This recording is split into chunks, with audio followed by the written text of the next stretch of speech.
Olá, boa tarde a todas as pessoas que estão nos acompanhando.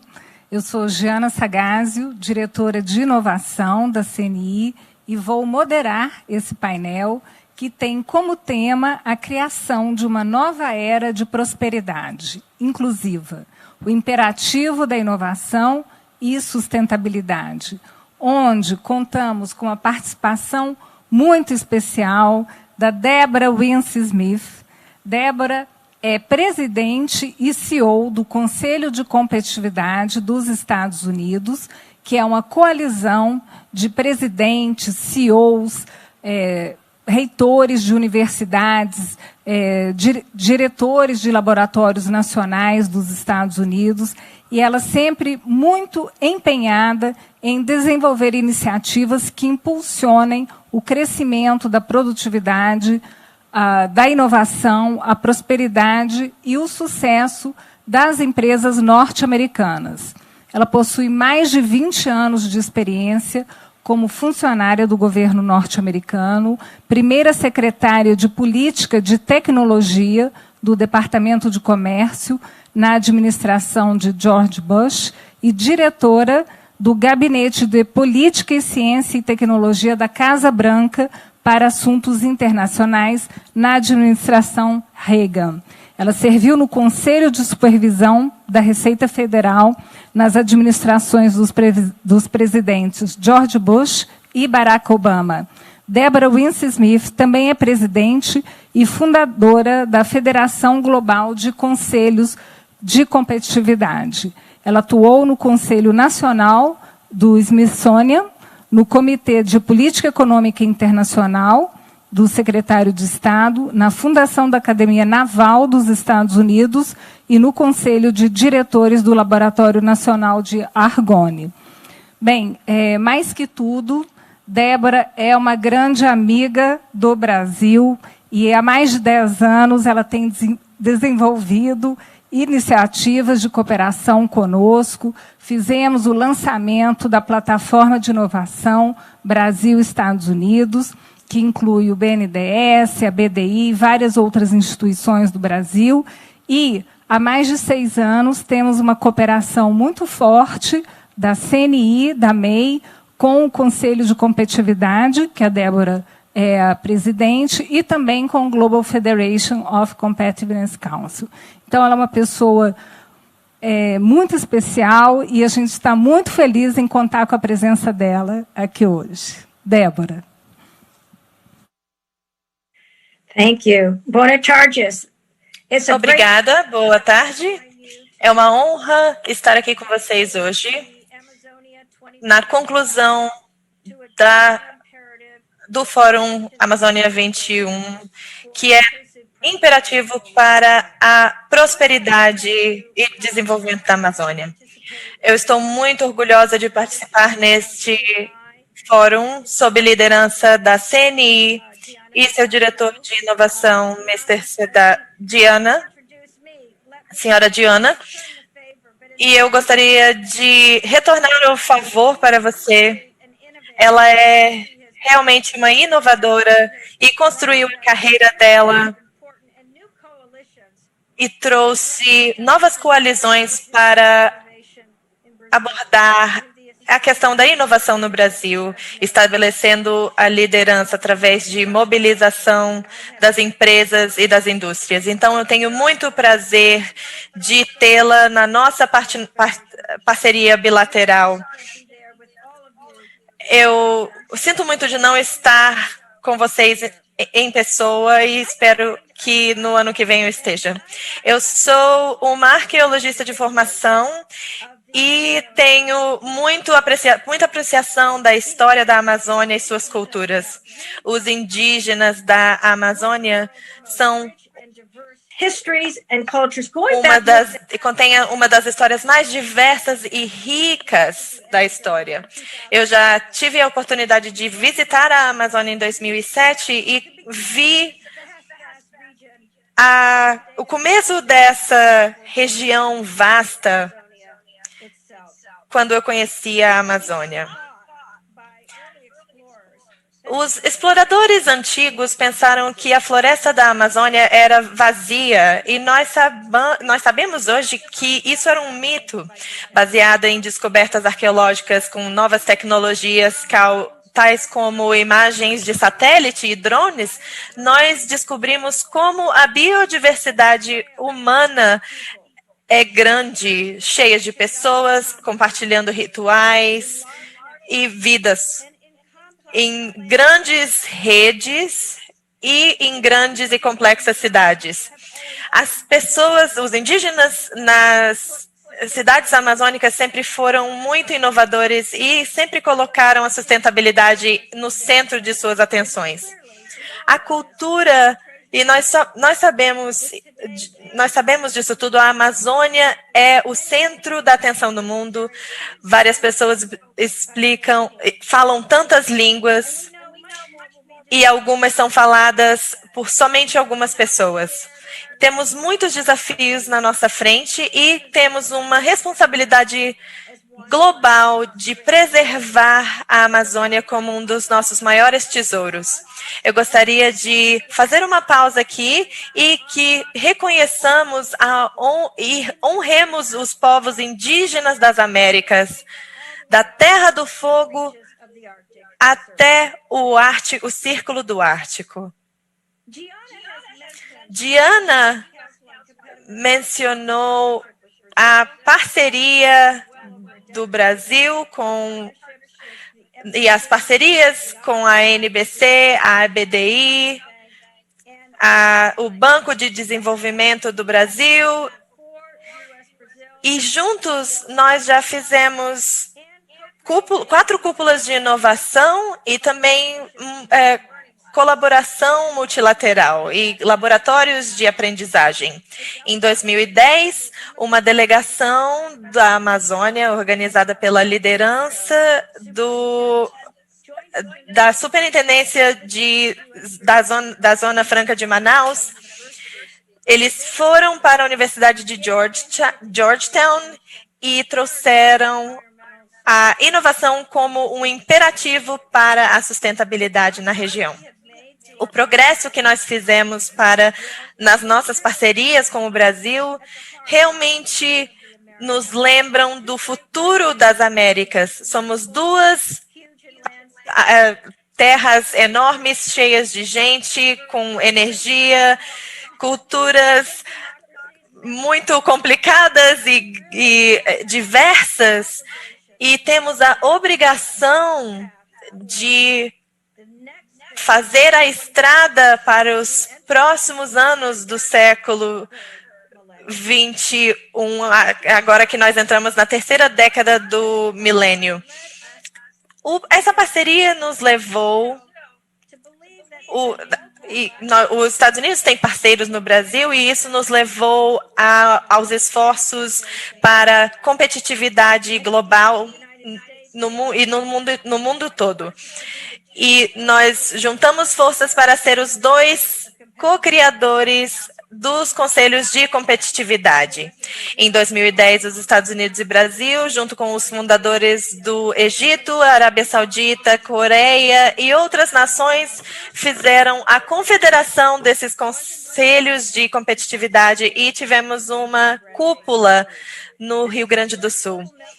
Esse é a primeira rede global dedicada às práticas e conhecimentos sobre competitividade e estratégias sobre sustentabilidade. Sempre foi parte das nossas deliberações. Nós somos uma comunidade global e beneficiamos de experiências em diversas nações. A presidente da CNI, Sr. Robson, é parte do quadro de diretores da CNCC e em algumas semanas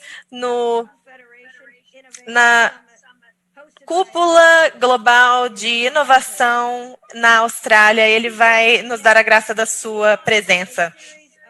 No começo de maio, nós começamos uma série de conversas no mundo todo para saber como as nações estão lidando com a pandemia de Covid-19. E o que as pessoas falaram normalmente foi muito impressionante. Nós falamos com vários países e os líderes responderam. A resposta dos líderes para essa pandemia foram atitudes em relação à saúde, economia e finança. E, muito importantemente, nós vimos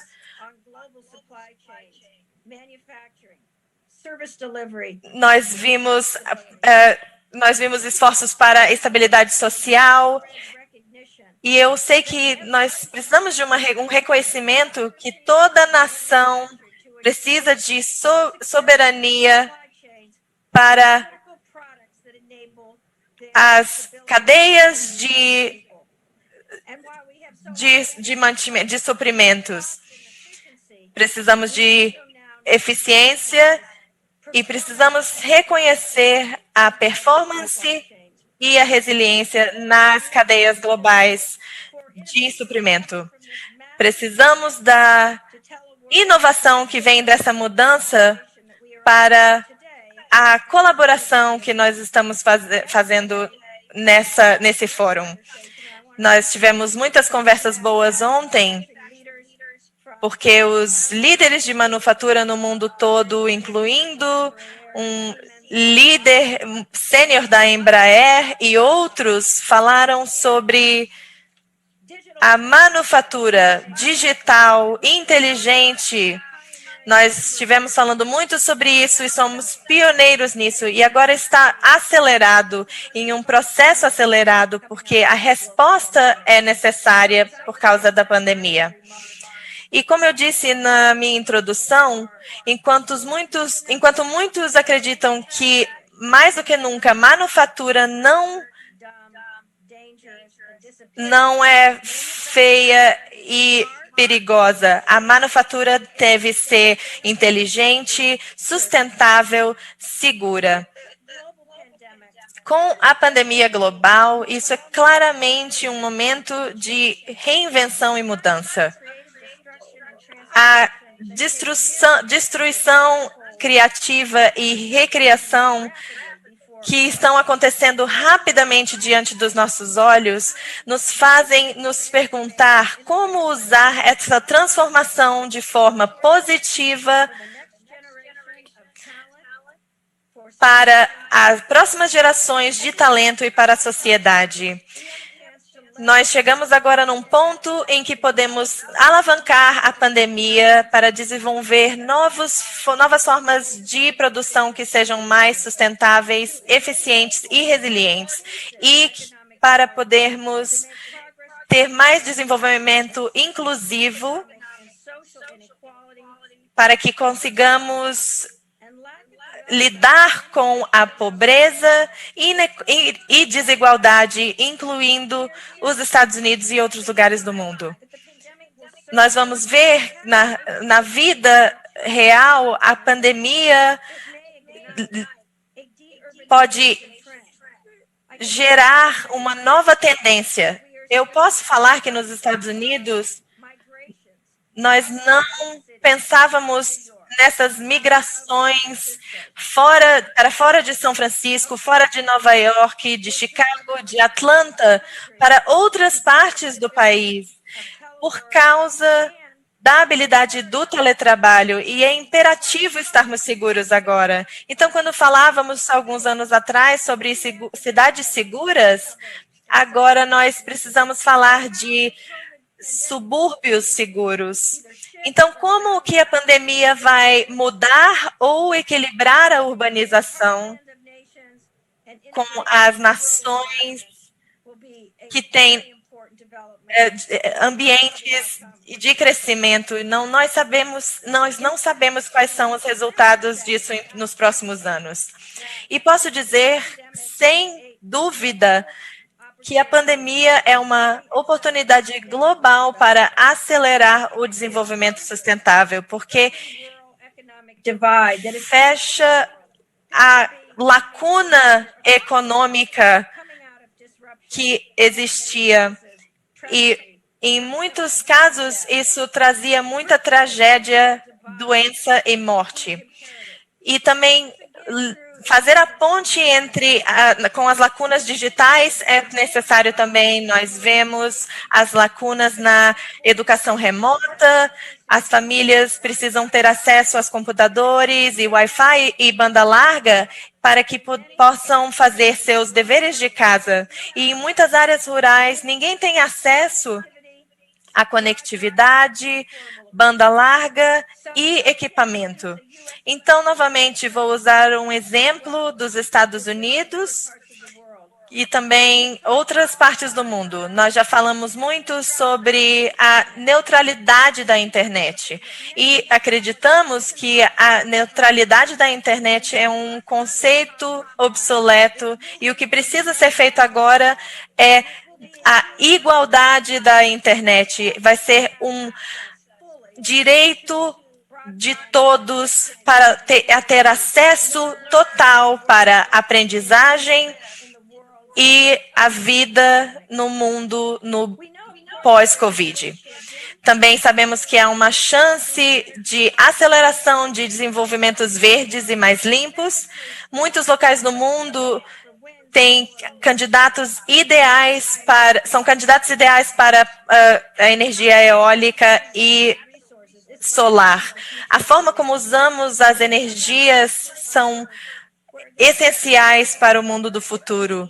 E temos uma necessidade urgente na Amazônia por causa da escala verde que precisamos fazer. E também estamos com esse desafio de lidar com a realidade de entregar prosperidade econômica a essa região. O desmatamento é real nessa região e é uma preocupação no mundo todo. E a chuva que sustenta a agricultura no Brasil e seus países vizinhos também tem que ser considerada. Sem elas, o mundo vai colapsar e vamos nos mover para um novo mundo de dietas baseadas em proteína e também com uma agricultura sustentável. Tudo isso é muito sério.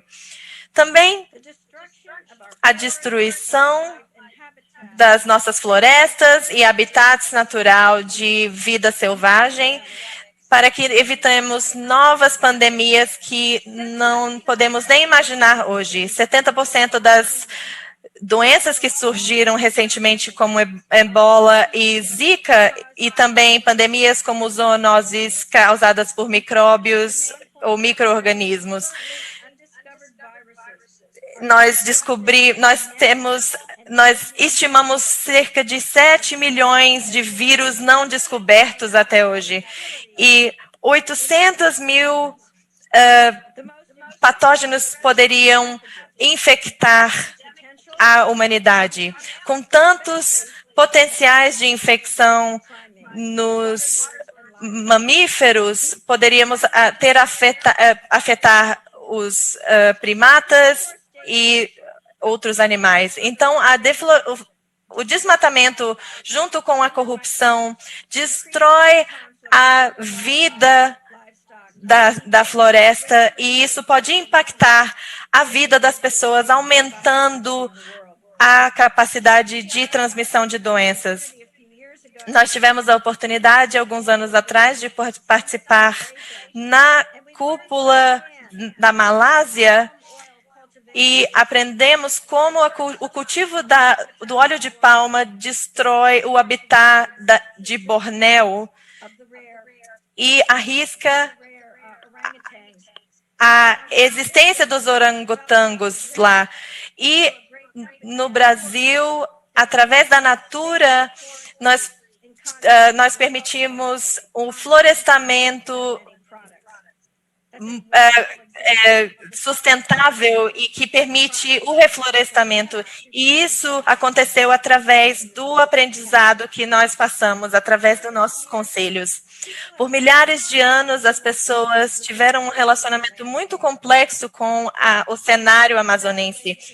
E esse relacionamento está ficando cada vez mais complexo com a industrialização. crescimento das cidades, a destruição de recursos naturais e, como eu disse, o desejo por melhores condições de vida e por prosperidade. Temos, então, como eu disse, muitos desafios de sustentabilidade, entre eles assegurar água limpa e criar oportunidades econômicas e também incluindo as conduções de serviços. Precisamos da energia para a produção de comida e desenvolvimento econômico, mitigando a degradação ambiental. E esses desafios ainda são mais complexos porque essa região é subdividida entre países com diferentes políticas e sistemas políticos. E eu queria enfatizar que dos meus comentários, eu queria que vocês levassem isso para casa. Esse pensamento, essa sabedoria de comunidade precisa existir nessa era e precisamos pensar numa era de abundância em vez de uma era de escassez.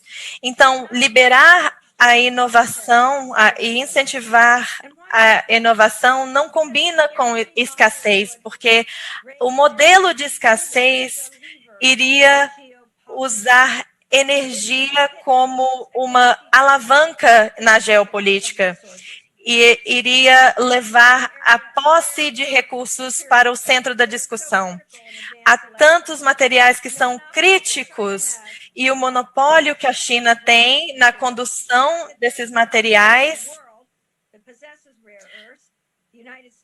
Os Estados Unidos, a Austrália, o Cazaquistão e acredito que o Brasil, eles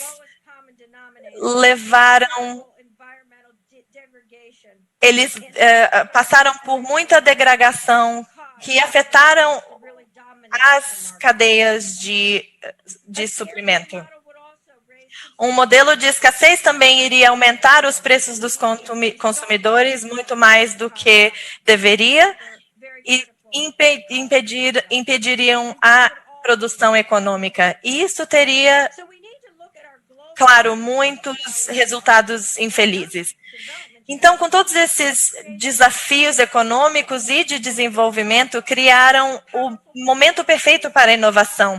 Tecnologias poderosas vão levar a soluções de tecnologia e isso é multidimensional e envolve agricultura, água, o meio ambiente. E, como eu disse, como vamos em frente, como fazemos as coisas e como nós consumimos.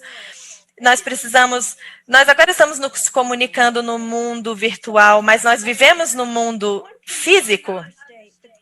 Nós não podemos subestimar o nexus entre crescimento, padrão de vida e sustentabilidade. Os países que não têm energia não podem avançar. Isso se traduz em falta de água, falta de comida e nenhum desenvolvimento industrial. Isso tem um papel crítico na geração de empregos. Em 2009 e 2010, com o uso de gás de xisto e óleo, nós nos tornamos exportadores de gás e isso teve um impacto enorme na industrialização em setores críticos, tais como químicos e também outras indústrias básicas. Nós vimos os ambientes de produção de fábrica por muitos anos e por causa do custo de energia e através dos recursos naturais, isso foi muito impactante. E os nossos custos de energia agora são 1/3 menores do que na Alemanha e Japão. E a produção aumentou muito mais também, assim como a exportação. Nesses desafios, nós temos algo muito complexo também. Nós estamos olhando para eficiência energética de forma nova por causa da pandemia. A eficiência energética depende de confiabilidade e isso é uma prioridade principal que nós temos e está envolvida com todos os usos de energia. Então, no meio de uma mudança de sistemas de energia, nós não devemos esquecer que o Brasil é um líder mundial em energia limpa, biocombustíveis, energia solar e, claro, energia hidroelétrica, que gera muita energia hidrelétrica. E há muito potencial para capturar o valor disso tudo. Em paralelo, trabalhar cientistas, a indústria, com os parceiros no mundo todo para gerar baterias que permitam todo tipo de demanda energética dentro de uma malha energética. E essa situação também nos dá a oportunidade de um futuro muito diferente, e isso é o hidrogênio. Estamos falando sobre a economia do hidrogênio, e essa é uma área em que há muita oportunidade para colaboração nos Estados Unidos e no Brasil. E agora vou fazer uns comentários sobre agricultura. Já falei sobre isso em termos do impacto em florestas e sustentabilidade do meio ambiente. Mas a agricultura também é um setor que é muito cheio de tecnologia avançada e, através disso, se tornou muito mais sustentável. E aumentar a sustentabilidade e produtividade no Brasil, como vocês sabem, o Brasil tem muita produtividade das inovações que vem da Embrapa e na sua posição como um dos maiores exportadores de comida, eu normalmente falo que o Brasil poderia alimentar o mundo inteiro, mas a nossa produção de comida, de alimentos e com os nossas metas de mitigação de carbono, nós precisamos olhar para esses aspectos-chave: comida, alimentação, fibra. Nós sabemos que isso tudo impacta as colheitas e também ajuda a estabelecer a agricultura. Como arqueóloga, eu já fiz trabalhos no Nilo, no Egito, e o deserto estava... O deserto não era tão deserto naquela área, e era uma área muito cheia de agricultura. E tinha um governo imperial. Nós precisamos economizar água. Estamos aprendendo como optimizar.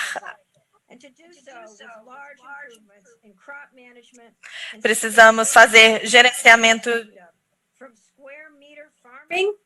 to better management of agriculture on a regional level.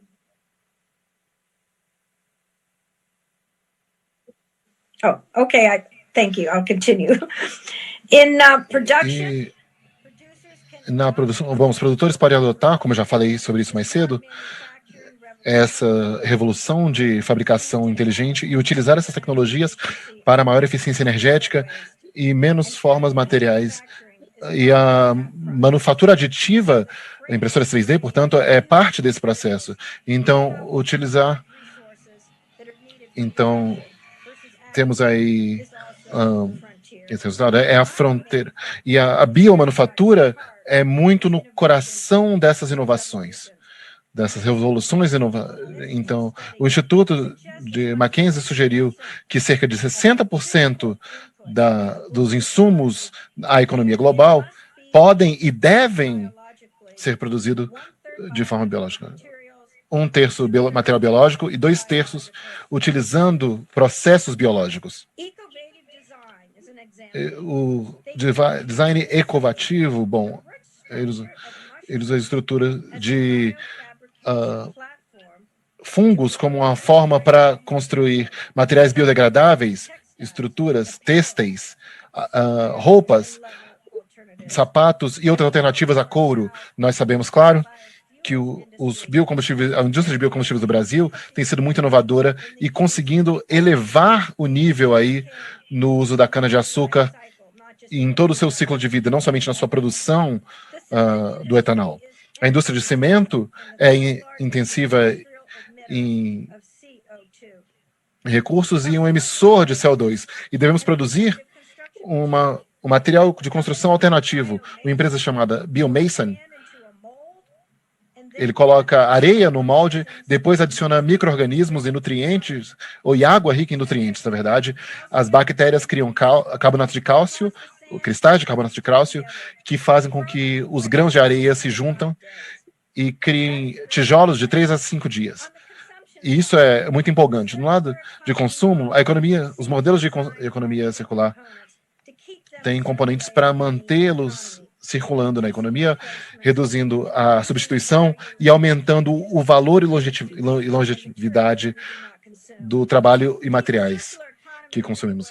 A economia circular deve ser referida como economia azul, porque nós sabemos que a economia verde é a maneira que nós utilizamos e operamos dentro de uma maneira sustentável. Não é como essas... na verdade, a questão de produzir novos valores. Não é aditiva. Como modelo azul é aditivo para a inovação.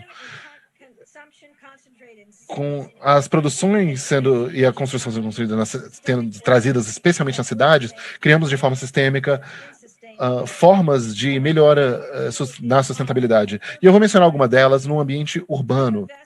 Novos investimentos em poder de energia sustentável, sistemas hídricos. Por exemplo, a seca na Califórnia teve tanta publicidade, foi causada em grande parte porque muita parte da tubulação estava transmitindo água pelo estado para terras agrícolas, bem como para consumidores e o uso industrial também. Estavam em canos velhos de metal que não eram mudados há mais de 100 anos. Então, uma estrutura que em decaimento causou aquela seca. Novos designs que são colocados em seus sistemas, eles trazem economia de 60% a 80%. A Universidade de Kent, a primeira universidade que desenvolveu os painéis solares, agora estão perto de comercializar painéis de vidros que serão, por um lado, na Universidade da Pensilvânia, Penn State, elas produzem energia solar e eles agora são agentes de resfriamento e energéticos, e eles já são utilizados no processo de resfriamento e aquecimento num ciclo contínuo de uso. E nós sabemos que rodovias inteligentes e esse caminho para veículos inteligentes vão reduzir o congestionamento e o consumo de combustíveis fósseis. E falamos também sobre a importância crítica da penetração da internet para apoiar as telecomunicações, o aprendizado por todo o mundo. Então, para concluir, se você olhar a paisagem de inovação, você vê grande potencial a sair da escassez para a abundância sustentável de comida, água e energia. E nós precisamos de uma nova estrutura global para desenvolvimento econômico, focado na mudança e crescimento, muito mais do que escassez e restrições. Um novo modelo que seja permitido por parcerias na pesquisa, na parte industrial, desenvolvimento econômico, governamental e na sociedade e comunidade da sociedade civil. As empresas devem ter um papel principal, porque em muitos casos eles têm a escala e a capacidade e os ativos para conseguir ser a força motriz dessa revolução na sustentabilidade. E muitos estão respondendo dessa forma. E eu posso dizer que em diferentes momentos, desde os anos 80, nós vimos nova segurança, nova forma de segurança para a produção. Isso virou a norma de plataforma para empresas de sucesso. E aí nós tivemos também a gestão, o movimento de gestão de qualidade, ao ponto em que sua empresa não estava nesse sistema de gestão total de qualidade, ela não poderia nem funcionar como uma entidade comercial. E eu vou dizer que hoje, sustentabilidade, ou operar em plataformas de sustentabilidade, tem um imperativo muito parecido. Vai virar a linha de base para todas as inovações acima disso. Melhorar a sustentabilidade por todo o ciclo de vida de produto, que vai da cadeia de suprimento, é algo muito crítico. Eu já falei também sobre os materiais de terra rara e como buscar esses materiais na produção e mineração, a embalagem, distribuição, o armazenamento, a entrega para o cliente, como o cliente utiliza o produto e a disposição final. Isso deve ser olhado, ou como vai ser feito o descarte, perdão. A gente vê o que a inovação vai permitir. No geral, 65% das empresas globais, o uso de água vem da sua cadeia de suprimento. Então, temos a Pepsi, por exemplo, que está focada nesse uso de água desde o início até o final de cada produto que eles produzam e consumam. Nós sabemos, claro, que a mudança climática e a necessidade de reduzir as nossas emissões de carbono também está sendo a força motriz da inovação, e nós vemos essa métrica integrando sustentabilidade aos objetivos centrais dos negócios também. Universidades que fazem bastante das pesquisas e inovação e falam bastante sobre sustentabilidade, muitas vezes não são sustentáveis nas suas próprias operações e no seu próprio uso de recursos. Então, eu sei que nos Estados Unidos e no Brasil e em vários outros lugares existe uma expressão que você tem que falar, você faça o que eu diga, não faça o que eu falo, ou faça o que eu diga, não faça o que eu faço. Você vê nas universidades a falta de sustentabilidade nos seus campos e a forma que eles educam os seus alunos e conduzem pesquisas. Nós estamos muito felizes com o Conselho Americano, assim como o FCC, que a Universidade Estadual do Arizona foi a primeira escola de estabelecer a primeira escola de sustentabilidade nos Estados Unidos, dando a graduação em sustentabilidade em sistemas alimentares, em ciências globais, em liderança e energia. Nós acreditamos, de fato, que a energia sustentável, a engenharia, a produção sustentável de alimentos deve ser integrada ao currículo de sustentabilidade, ambos em nível de graduação e em nível de pós-graduação. E eu quero mencionar que, na conclusão, que o Conselho Americano de Competitividade tem mobilizado a inovação, mas nós lançamos uma comissão plurianual de inovação e competitividade em fronteiras, junto com o Conselho Americano, trazendo CEOs de todos os setores, presidentes de universidades, líderes trabalhistas e todos os diretores de laboratórios, para compreender, de fato, e estabelecer um roteiro para a próxima geração de forças para crescimento de produtividade, crescimento inclusivo e segurança nacional. Nós estamos vendo como nós podemos acelerar o desenvolvimento e a comercialização em escala das tecnologias que permitem e determinem o futuro, de inteligência artificial até como computação quântica, até biofabricação, edição de genes e assim por diante. Como nós podemos seguir para integrar a produção sustentável e o consumo sustentável de forma holística? Quais são os ecossistemas de inovação que conseguem ser uma barreira ou um propulsor das políticas? O ambiente, a infraestrutura, as normas, práticas comerciais, ciberinfraestrutura e todas essas condições permissoras fazem com que um país que chegue na fronteira da inovação ou que impedem o uso dos seus ativos, independente de onde eles vierem. E, finalmente, claro, vendo a transformação e o futuro do trabalho em todas as suas muitas dimensões. E eu falei ontem,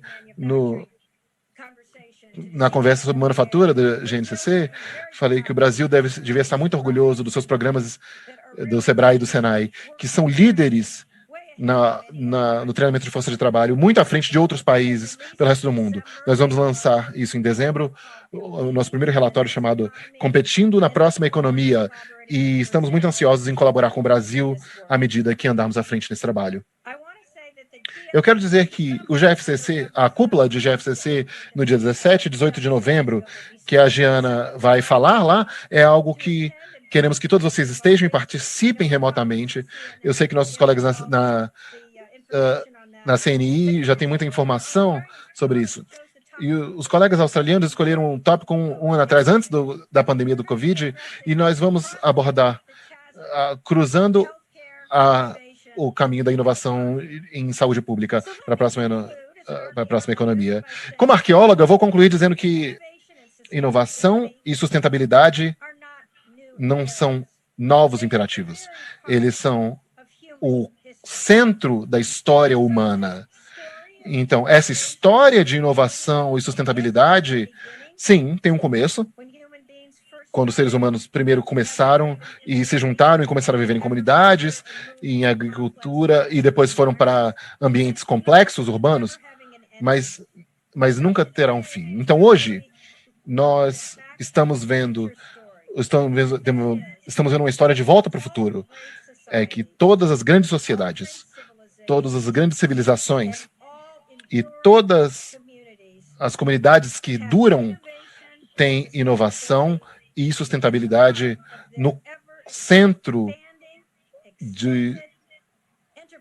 das suas empresas de existência, dos seus desafios de existência. Muito obrigado e, mais uma vez, parabéns pela Amazônia Mais 21.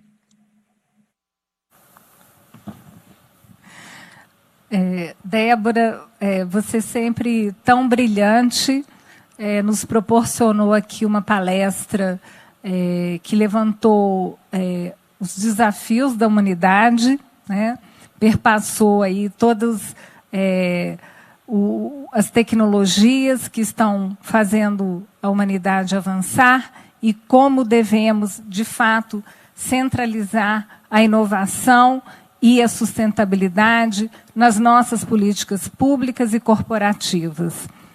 Realmente foi uma palestra muito rica e eu agradeço muito em nome da CNI e de todas as instituições que contribuíram com a realização do Amazônia Mais 21.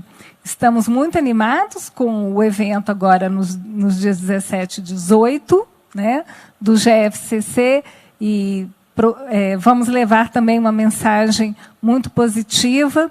Eu gostaria também de dizer que nós esperamos continuar sempre colaborando muito e construindo alternativas e caminhos que sejam muito positivos para o desenvolvimento dos nossos países. Muito obrigada, Débora. E aqui nós encerramos o Amazônia Mais 21. Agradecemos a todas as pessoas que participaram em todos os momentos e esperamos que todos colaborem com a construção dessa agenda, desse movimento que foi lançado pelo nosso presidente, Robson Braga de Andrade, para o desenvolvimento sustentável da Amazônia. Obrigada.